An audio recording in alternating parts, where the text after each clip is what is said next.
우리 주님이 구름 타고 나팔 탁 불면은 주님이 나타나신다 하셨는데요. 그날을 기다리면서 살아가는 우리 모든 성도들에게 항상 소망과 은혜가 충만하기를 주의 이름으로 간절히 축원합니다. 어느 교회 목사님이 이제 주보를 하는 인쇄소에 원고를 넘겼습니다. 그런데 그 인쇄소 주인이 이제 목사님께 전화를 했어요. 목사님, 줄 설교 제목이 예수님이 오시며 이렇게 미완성으로 끝이 났는데 뭐 뒤에 더 없습니까? 그렇게 물었습니다. 그래서 목사님이 글쎄요, 그것이면 충분합니다. 그렇게 대답을 했습니다. 근데 주일날 돼서 목사님이 주보를 딱 받아보니까 깜짝 놀랐습니다. 주일 설교 제목이 예수님이 오시면 글쎄요, 그것이면 충분합니다. 이렇게 다 적혀 있는 겁니다. 그런데 목사님은 그 제목을 보고 참 은혜를 받았습니다. 코로나로 인하여서 힘든 시간을 보내면서 어떻게 하면 목회를 잘 할 수 있을까 늘 고민하면서 지나왔는데 예수님이 오시면 그것이면 충분하다는 그 말에 참 위로가 되고 은혜가 되었다고 합니다. 예수님이 오시면은 그러면은 충분하지 않습니까? 예수님이 오시면은 우리의 모든 걱정과 염려, 이 세상의 고통들은 다 끝이 나고 하나님 안에서 참 평안을 얻게 되니 그러면은 충분하다 하는 그 말이 참 맞는 말이지요. 제가 한번 물어보고 싶습니다. 만약에 2주 후에 예수님께서 재림하신다 하면은 환영입니까? 아니면 걱정입니까? 환영하시는 분들이 많으시대요. 저도 환영입니다. 뭐 예수님이 오시면은 다 끝나지만은 그러나 무슨 걱정이 있겠습니까? 왜 걱정하십니까? 왜 예수님이 오시면은 걱정이 됩니까? 우리가 쓸데없는 그런 걱정을 할 필요가 없습니다. 예수님이 오시면은 다 좋습니다. 바울 사도는 오늘 이 본문 말씀 8장 18절 시작하는 말씀에서 현재의 고난은 장차 우리에게 나타날 영광과 비교할 수 없도다 말씀하고 있습니다.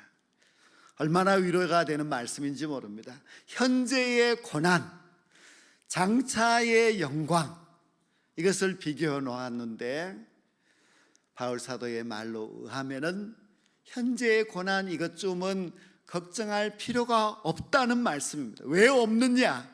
장차의 영광은 현재의 고난과 비교가 되지 않기 때문입니다.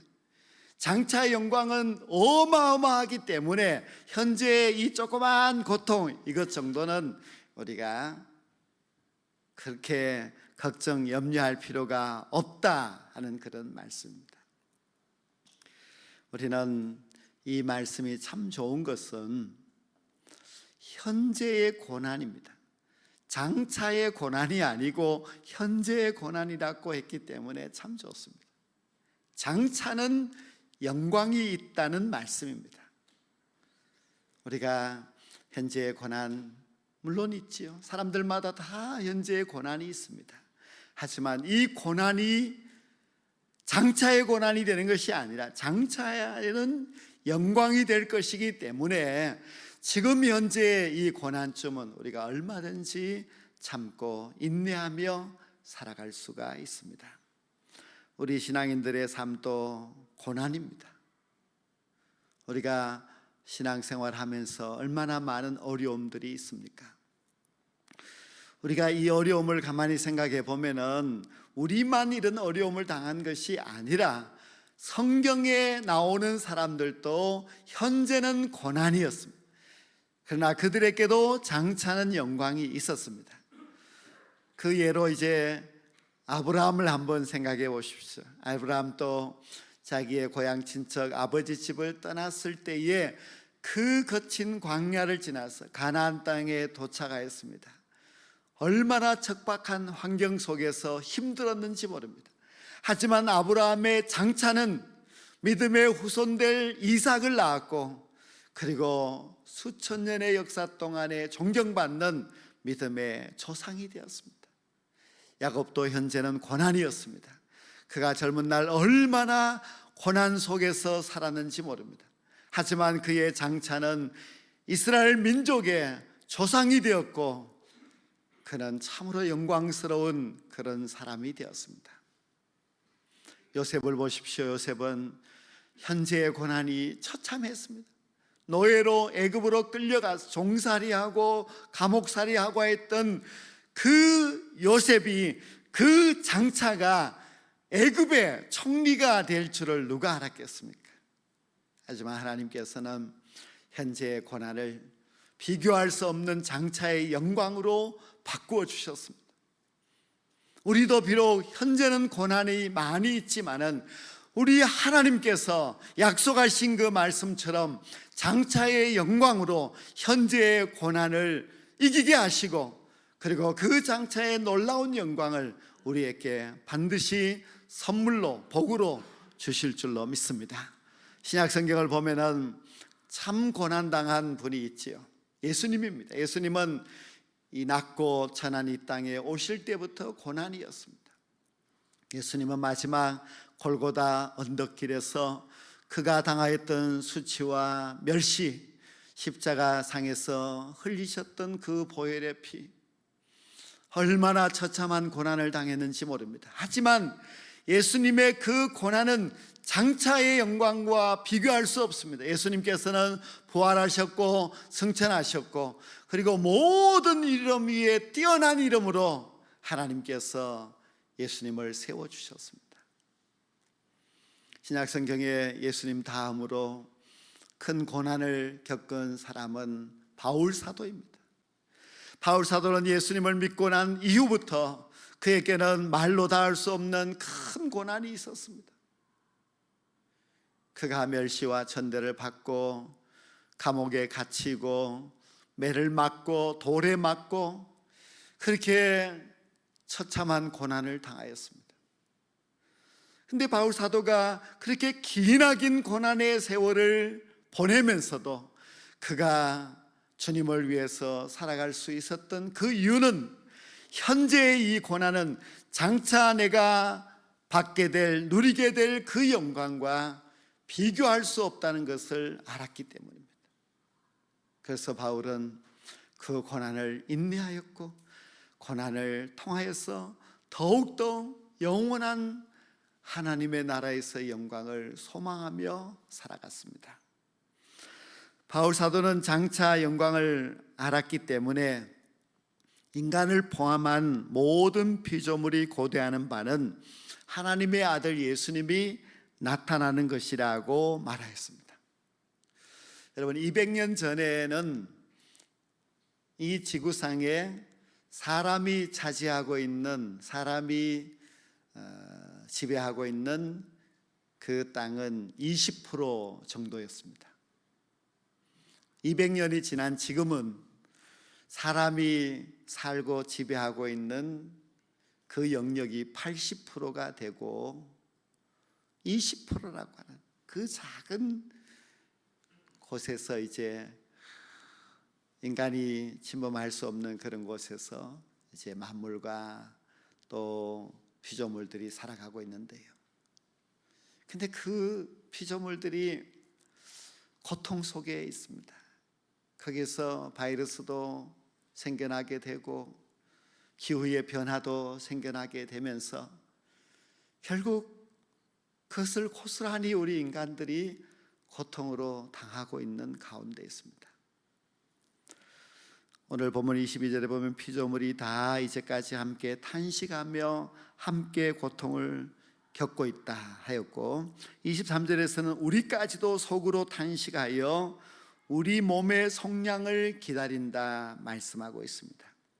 탄식이라고 하는 단어가 나오는데요, 탄식은 참 힘든 일입니다.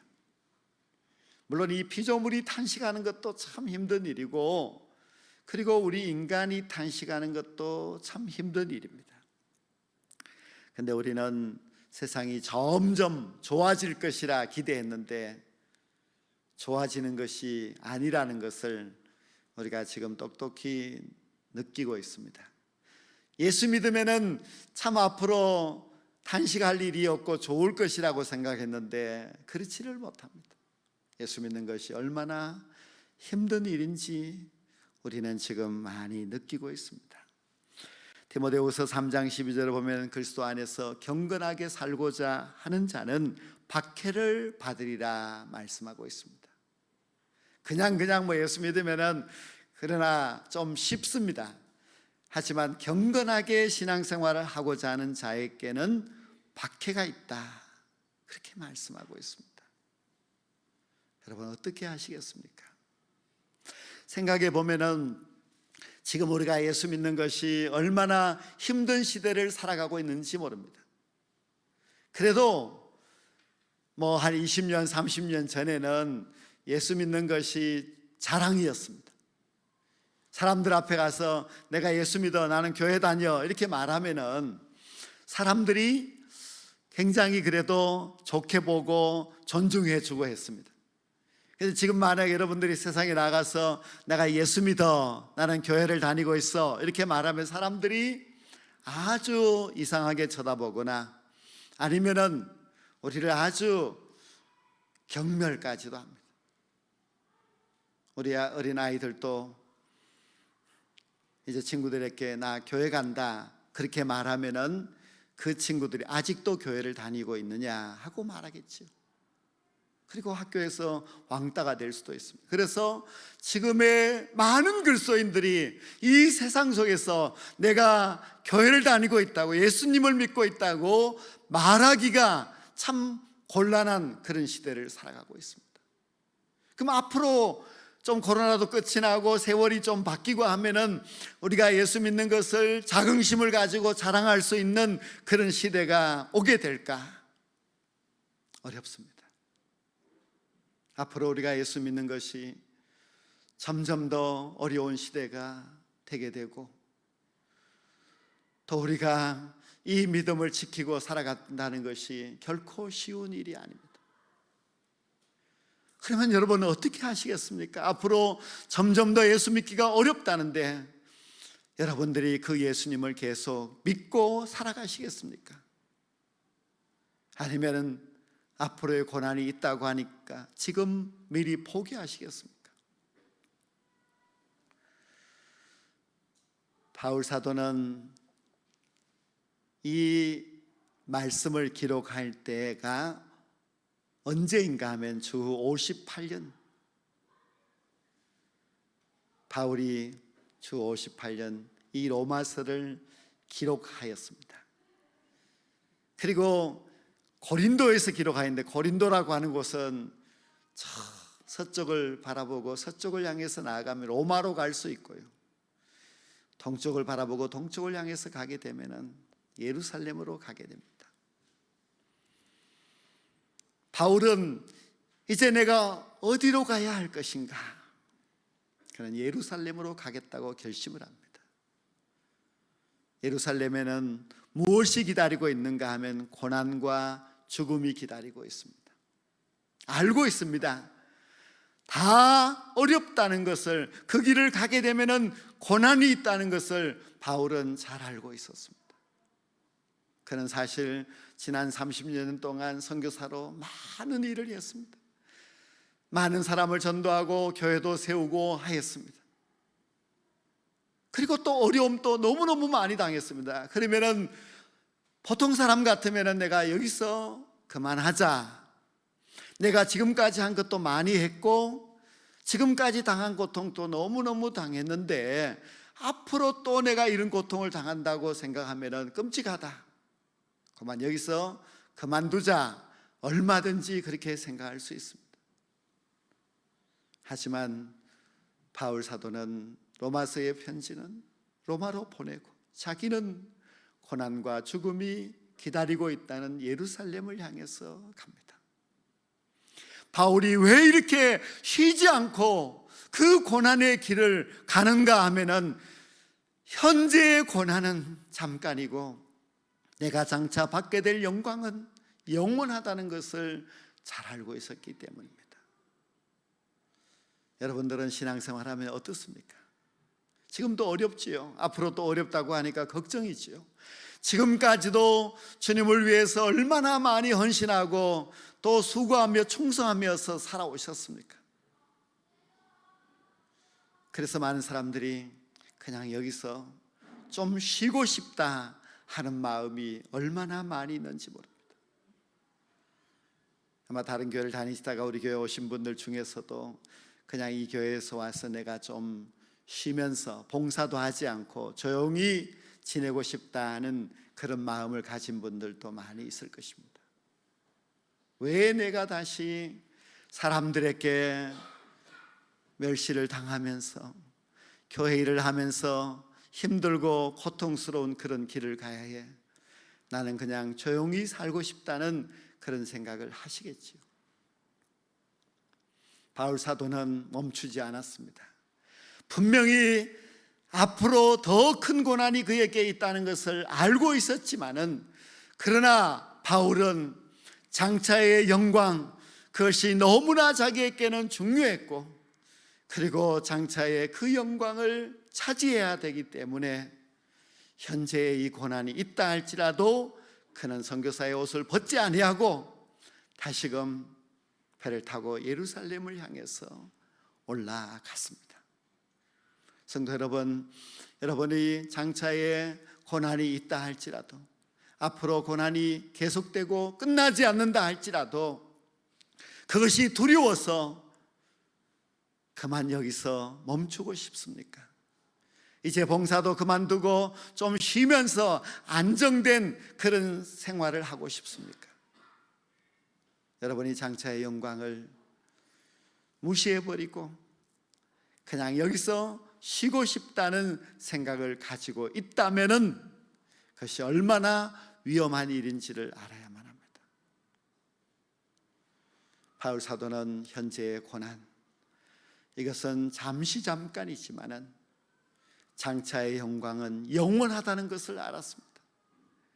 그리고 이 현재의 이 모든 고난들을 내가 잘 견디고 인내함으로 장차의 영광을 받으리라는 그런 마음으로 그는 살았습니다. 바울은 우리에게 보이는 소망은 소망이 아니다 하였고, 우리가 보지 못하는 것을 바라며 참음으로 기다릴지니라 하였습니다. 우리에게 보이는 소망은 소망이 아니라 했습니다. 보이는 소망이 뭡니까? 이 세상의 소망입니다. 근데 이 세상의 소망을 왜 소망이 아니라고 했는가 하면은 이 세상의 소망은 잠깐이고 그것은 마치 아침의 안개와 같이 금만 없어져 버릴 것이기 때문입니다. 그러나 보이지 않는 소망, 그것은 바로 이 땅의 소망이 아니라 영원한 하나님의 나라의 소망입니다. 그 보이지 않는 소망을 소망으로 바라보면서 바울은 살았습니다. 우리가 알듯이 바울은 이 땅에서 장차의 영광은 가지지 못했습니다. 너무나 죽도록 고생하다가 죽도록 충성하다가 순교했기 때문입니다. 하지만 바울 사도는 잘 알고 있었습니다. 나의 달려갈 길을 달려가고 내가 믿음을 지키면은 장차 나를 위하여서 하나님께서 의의 면류관을 준비하여 주신다는 것을 알았습니다. 그래서 그는 현재의 고난을 잘 인내하면서 참음으로써 장차의 영광을 얻기 위해서 끝까지 충성으로 잘 달려갔습니다. 여러분, 하나님의 나라가 얼마나 좋은지 아십니까? 제가 이 성경을 보고 아니면 천국에 대한 간증을 보고 하면서 하나님의 나라가 굉장하다는 것을 알았지만은, 그러나 제가 알고 있는 내용은 아마 천국의 본 모습의 100만 분의 1도 모르고 있을 것입니다. 우리가 천국에서의 그 화려하고 아름다운 모습뿐만 아니라 천국에서 얻게 될 그 평안과 기쁨, 이것은 우리가 잘 알지 못합니다. 가봐야 합니다. 그렇게 좋은 천국이 있다는 것을 바울 사도는 알았기 때문에 보이지 않는 소망을 바라보면서 현재의 고난을 거뜬하게 이겨내었습니다. 종교개혁자 존 칼빈은 이런 말을 하였습니다. 우리가 짧은 생애 동안 당하는 이 땅의 고난을 참음으로 인내하지 못한다면 주님 앞에 무슨 면목으로 서겠느냐고 했습니다. 칼빈은 힘들고 어려운 생활을 하였습니다. 그러나 그는 항상 주님 앞에 선다는 것을 생각하고 이 정도 고난과 멸시쯤이야 하는 마음으로 살았습니다. 그가 임종이 다가오고 있을 때에 로마서 8장 18절 이 말씀을 계속해서 암송하였습니다. 현재의 고난은 장차 우리에게 나타날 영광과 좋게 비교할 수 없다는 그 고백을 하면서 숨을 거두었다고 합니다. 성도 여러분, 우리는 장차의 영광이 얼마나 좋은지 알아야만 합니다. 바울 사도는 모든 피조물들이 탄식하면서 예수님의 오심에 나를 고대하고 있다 했습니다. 그러나 실제로 가장 고대해야 될 우리 인간, 특히 우리 예수님을 믿는 사람들은 예수님의 다시 오심을 너무 고대하지 않고 살아가고 있습니다. 여러분이 하루에 기도하면서 단 한 번이라도 아멘 주 예수여 어서 오시옵소서 그렇게 기도하십니까? 주님이 빨리 왔으면 좋겠다 하는 그런 마음으로 주님 저는 준비되었습니다. 이제 주님만 오시기만 하면 됩니다. 그렇게 기도하십니까? 왜 그런 기도를 하지 않습니까? 하지 않는 이유는 이 세상이 천국처럼 너무너무 좋아서 살기 좋은데 무슨 주님이 오시어 그런 마음이십니까? 아니면은 재림도 천국도 믿지 않기 때문에 그런 기도를 하고 있지 않습니까? 우리는 죄 많은 이 세상이 얼마나 고통스럽다는 것도 잘 알고 있습니다. 그리고 우리가 이제 맞이하게 될 우리의 이 땅에서의 미래도 고통스럽습니다. 성경은 우리에게 고난을 말씀하시지 이 땅에서의 천국을 말씀하지 않습니다. 그러한 어려움과 고난들이 우리에게 앞으로 닥쳐온다 할지라도 왜 우리가 참음으로 인내해야 하는가 하면은 우리의 장차 영광이 이 땅에서 지금의 고난과 비교할 수 없기 때문입니다. 사랑하는 성도 여러분, 우리는 참 힘들고 어려운 그런 시기를 살아가고 있지만은 그러나 이것이 전부가 아닙니다. 우리에게는 장차 영광이 있습니다. 그리고 그 장차의 영광은 지금의 이 땅에서 이 슬픔, 아픔, 고통과 비교할 수가 없습니다. 그러므로 우리는 영원한 보이지 않는 하나님의 나라에서의 그 영광을 바라보면서 이 현재의 고난을 거뜬하게 잘 이겨내시고 주님이 오실 때에 주님을 기쁨으로 맞이할 수 있는 참 행복한 성도들이 될 수 있기를 간절히 소망합니다. 그리고 이 모든 고난이 끝나는 그날이 되었을 때에 우리 주님 앞에 영광스럽게 설 수 있는 귀하고 복된 하나님의 귀한 종들이 다 될 수 있기를 주님의 이름으로 간절히 축원합니다.